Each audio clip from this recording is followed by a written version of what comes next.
न्यूजच्या वृत्तवाहिनीमध्ये तुम्हा सर्वांचं स्वागत। पाहुयात आजच्या ठळक घडामोडी। कल्याण येथे मराठी कुटुंबाला मारहाण करण्याचं प्रकरण ताजं असतानाच मुंब्रा येथे एका मराठी तरुणाने फळ विक्रेत्याला हिंदीत का बोलतो मराठीत बोल असं म्हटल्यानं त्याला कान पकडून माफी मागण्यास भाग पडलाय। त्याच्या माफीचं चित्रीकरण करून मोबाईलवर प्रसारित करण्यात आलंय।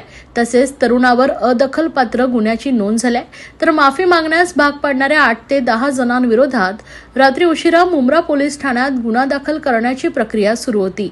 हे सर्व एका पक्षाशी संबंधित असल्याची माहिती पोलिसांनी दिली आहे। टायगर भागात 21 वर्षीय मुलगा राहतो। गुरुवारी दुपारी 4च्या सुमारास तो मुंब्रा येथील कौसा भागात फळ विक्रेत्याकडे फळ खरेदी करण्यासाठी गेला होता।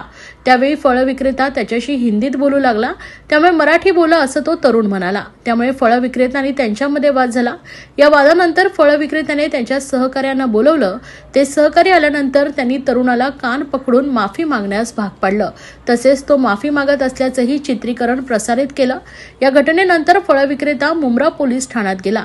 तसेच त्या तरुणाविरोधात त्यांनी तक्रार दाखल केली। या तक्रारीनंतर तरुणाविरोधात शिवीगाळ आणि धमकावल्या प्रकरणी अदखलपात्र गुन्ह्याची नोंद करण्यात आली आहे। चित्रीकरण समाज माध्यमांवर प्रसारित झाल्यानंतर अखेर पोलिसांनी फळ विक्रेत्यांसह 8 ते 10 जणांविरोधात गुन्हा दाखल करण्याची प्रक्रिया सुरू केली आहे।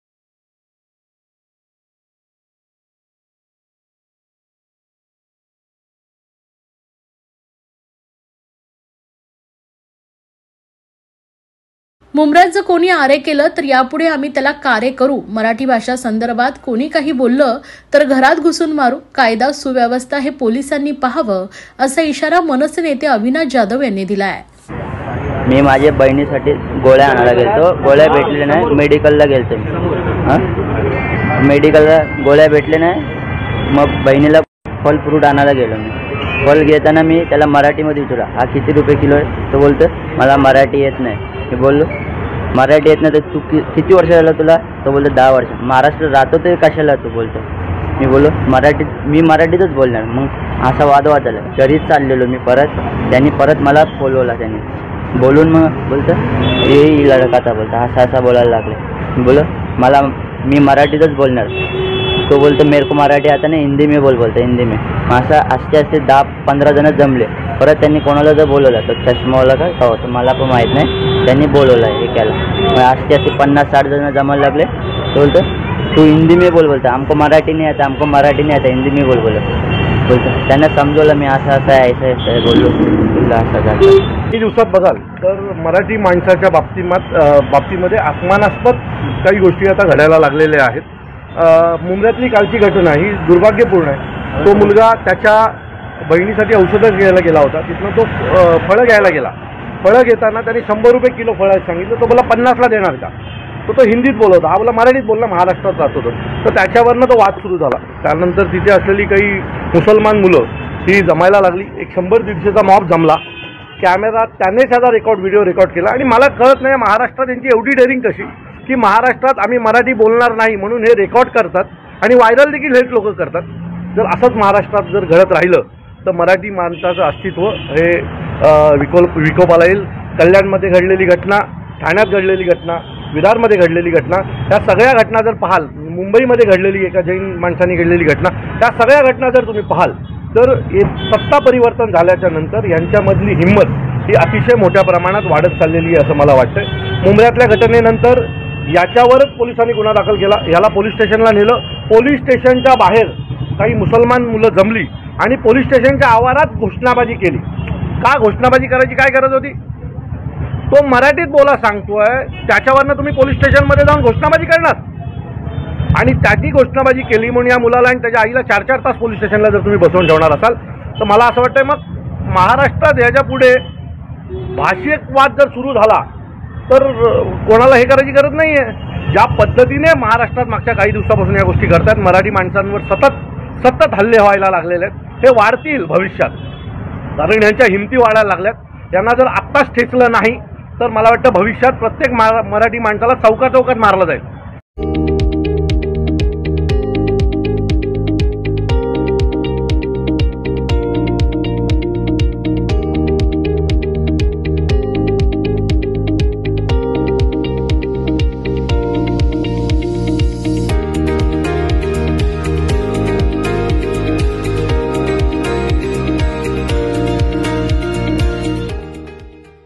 ठाणे महापालिकेतील विविध विभागांमधील अधिकाऱ्यांची बैठक घेत आमदार संजय केळकर यांनी चर्चा करून कामगारांचे अनेक प्रश्न मार्गी लावले। यात TDRF, सफाई कर्मचारी, आरोग्य कर्मचारी, सुरक्षा रक्षक, विविध वर्गातील कर्मचाऱ्यांच्या प्रश्नांचा समावेश होता। यावेळी प्रलंबित प्रश्नांबाबत संबंधित अधिकाऱ्यांची झाडाझडती घेत तातडीने प्रश्न मार्गी लावण्याच्या सूचना केल्या आहेत। आमदार संजय केळकर यांनी ठाणे महापालिकेचे अतिरिक्त आयुक्त प्रशांत रोडे, अस्थापना उपायुक्त गोदापुरे, वैद्यकीय अधिकारी उमेश बिरारी आणि अन्य विभागातील अधिकाऱ्यांशी बैठक घेऊन कामगारांच्या प्रलंबित प्रश्नाबाबत चर्चा केली। याबाबतची माहिती पत्रकारांना देताना केळकर म्हणाले, जो घाणीत काम करतो तो सफाई कामगार अशी आमची भूमिका आहे। सफाई कामगारांच्या अनुकंपा वारसा हक्क प्रकरणी 8 जानेवारीला न्यायालयात प्रकरण असून लाडपागे समितीने दिलेल्या शिफारसी स्वीकारल्या जातील असा विश्वास केळकर यांनी व्यक्त केलाय।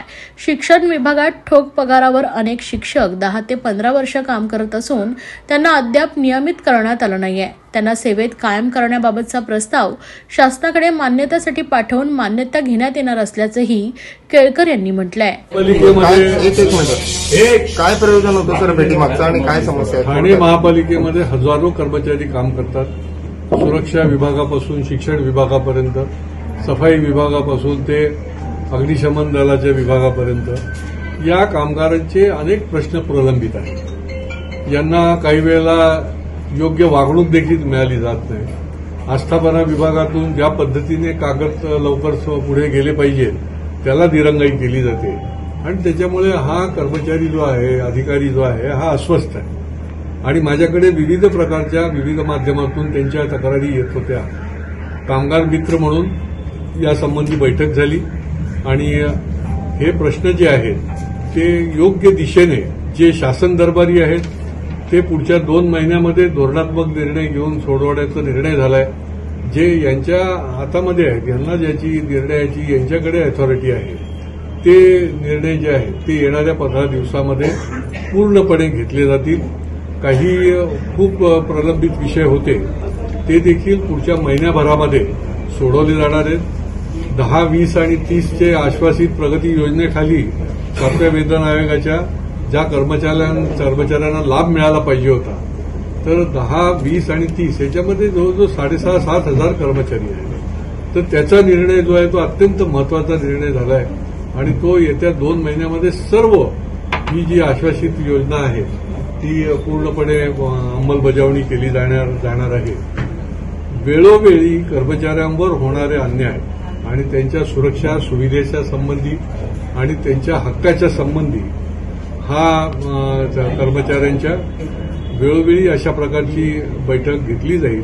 कारण की अनेक वेळेला कर्मचारी जो आहे तो आस्थापनासमोर, अधिकाऱ्यांच्या समोर हतबल होतो। काही वेळेला त्याला अनेक विषय त्याचे जे अन्यायाचे आहेत ते मांडण्यासाठी देखील त्याला भीती वाटते, त्याला नोकरी जाईल की काय वाटतं आणि त्याच्यामुळे आम्ही त्यांना आता अत्यंत निर्भय केलेलं आहे आणि त्यांना आम्ही पूर्णपणे सांगितलेलं आहे की जर पुढे अन्याय होत असेल, तुम्ही कामात कुचराई करू नका। तुमच्यावर कुठला अन्याय होत असेल तर त्याची दखल आणि त्याच्या संबंधित न्याय देण्याचं काम हे आम्ही करू। सर्व नागरिकांना आवाहन करण्यात येत आहे की सध्या डासांमार्फत पसरणाऱ्या डेंग्यू या आजाराचा प्रसार रोखण्यासाठी प्रत्येकाने पुढील प्रमाणे कार्यवाही करावी। डेंग्यू आजार एडिस इजिप्ती हा डास चावल्याने होतो। या डासांची पैदास साचलेल्या किंवा साचवलेल्या स्वच्छ पाण्यामध्ये होते। 8 दिवसांपेक्षा जास्त दिवस पाणी उघडे व साचून राहिल्यास त्यात डास अंडी घालतात। अंड्यांच्या अळ्या तयार होऊन पुढे डास तयार होतात। यासाठी आपल्या घरातील पाणी साठे, उदाहरणार्थ बॅरल्स, पिंपे, टाक्या, हौद, रांजणे इत्यादी दर आठवड्याला रिकामे करून घासून पुसून कोरडे करून पुन्हा भरावे। 1 दिवस कोरडा दिवस म्हणून पाळावा। पाणी साठ्यांना घट्ट झाकणे बसवावीत किंवा जुनी साडी, चादर, धोतर यांनी बांधून झाकून ठेवावीत, म्हणजे डास त्यात जाऊन अंडी घालणार नाहीत। घराच्या गच्चीवर, आजूबाजूला, अंगणात कोठेही पाणी साचू देऊ नये। भंगार सामान उघड्यावर टाकू नये, उदाहरणार्थ टायर्स, प्लास्टिक सामान, कुंड्या, टाकाऊ वस्तू इत्यादी। अशा सामानात पावसाचे पाणी साठून त्यात डेंग्यूच्या डासांची पैदास होते. घरातील कूलर्स, फ्रीजच्या पाठीमागील ट्रे हे देखील वेळोवेळी कोरडे करावेत. लक्षात ठेवा, नुसत्या फवारणीने डास घनता कमी होत नाही, तर त्यासाठी डास पैदास ठिकाणे नष्ट करणे ही आपल्या सर्वांची जबाबदारी आहे. कोणताही ताप अंगावर न काढता जवळच्या शासकीय रुग्णालयात मोफत औषधोपचार घ्या. अशा प्रकारे नागरिकांनी सहकार्य केल्यास डेंग्यूचा प्रसार रोखणे सहज शक्य आहे. भारतीय जनता पार्टीच्या ठाणे शहर जिल्हा उपाध्यक्ष अनुराधा रोडे यांच्या जनसंपर्क कार्यालयाचं उद्घाटन ठाण्यातील माजीवाडा परिसरात मोठ्या उत्साहात संपन्न झाले. आमदार संजय केळकर यांच्या शुभ हस्ते हा उद्घाटन सोहळा पार पडला. भाजपाच्या ठाणे शहर जिल्हा उपाध्यक्ष अनुराधा रोडे यांच्या माध्यमातून विविध सामाजिक उपक्रम राबवले जात असून नागरिकांच्या समस्या सोडवल्या जातात. याच उद्देशानं नवीन कार्यालय सुरू करण्यात आलं असून येणाऱ्या काळात विविध सामाजिक उपक्रम राबवले जातील अशी ग्वाही अनुराधा रोडे यांनी दिली आहे. यावेळी भारतीय जनता पार्टीचे ठाणे शहर जिल्हाध्यक्ष संजय वाघुले, कैलास म्हात्रे, मनोहर सुखदरे, हेमंत म्हात्रे, नैना भोईर, महेंद्र जैन, विक्रम भोईर तसेच मोठ्या संख्येने पदाधिकारी, नागरिक उपस्थित होते. यावेळी आमदार संजय केळकर, भाजपा ठाणे शहर जिल्हा अध्यक्ष संजय वाघुले यांनी अनुराधा रोडे यांना शुभेच्छा दिल्या. तसेच नागरिकांनी देखील अनुराधा रोडे यांच्या कार्याचं विशेष कौतुक केले. आमच्या महिला मोर्चाच्या उपाध्यक्ष यांनी एक संपर्क कार्यालय भारतीय जनता पार्टीचं सुरू केलंय. खरं म्हणजे लोकांपर्यंत पोहोचण्याची ही एक महत्त्वाची यंत्रणा आहे आणि या माध्यमातून विविध योजना, विविध उपक्रम हे त्या भागामधल्या लोकांपर्यंत पोहोचवण्याचा हा आमचा प्रयत्न असतो. मला निश्चितपणे खात्री आहे की या कार्यालयाच्या माध्यमातून इथल्या सगळ्या माजिवड्याच्या नागरिकांना अनेक सुविधा मिळतील, अनेक योजना त्यांच्यापर्यंत पोहोचतील आणि एक ठराविक वेळी या ठिकाणी कार्यालय उघडं ठेवून लोकांशी एक जनसंपर्क या माध्यमातून वाढेल.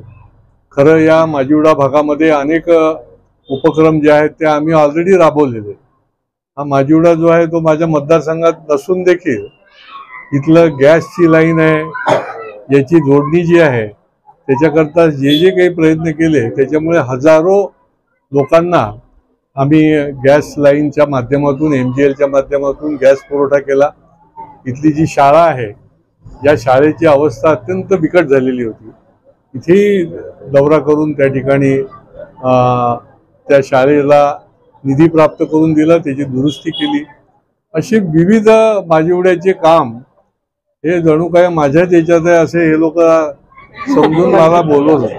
आता सचिन शिंगारी आहेत, त्या माध्यमातून पण आपण इथे अनेक उपक्रम केले, निरनिराळ्या योजना ज्या आहेत त्या लोकांपर्यंत पोहोचवल्या. आपल्या महिला विकास परिवारच्या माध्यमातून सतत 2-3 वर्ष आपण या ठिकाणी बचत गटांना ताकद मिळावी, पाठबळ मिळावं म्हणून एक आठवडा या ठिकाणी विक्री केंद्र देखील दिवाळीच्या काळामध्ये आपण ठेवलं. या कार्यालयाच्या माध्यमातून अधिक त्याला आपल्याला वेग देता येईल, जनसंपर्क वाढवता येईल आणि या निमित्ताने भारतीय जनता पार्टीचं काम जे आहे ते इथल्या घराघरामध्ये पण पोचेल. या कार्यालयाच्या निमित्ताने मी अनुराधा रोडेंना शुभेच्छा देतो. या होत्या आजच्या ठळक घडामोडी. अशाच राजकीय, सांस्कृतिक, क्रीडा क्षेत्रातील बातम्या पाहण्यासाठी पाहत रहा विजन महाराष्ट्र न्यूज ही वृत्तवाहिनी. विजन महाराष्ट्र न्यूजच्या फेसबुक चॅनलला व YouTube चॅनलला फॉलो आणि सबस्क्राईब करा. धन्यवाद.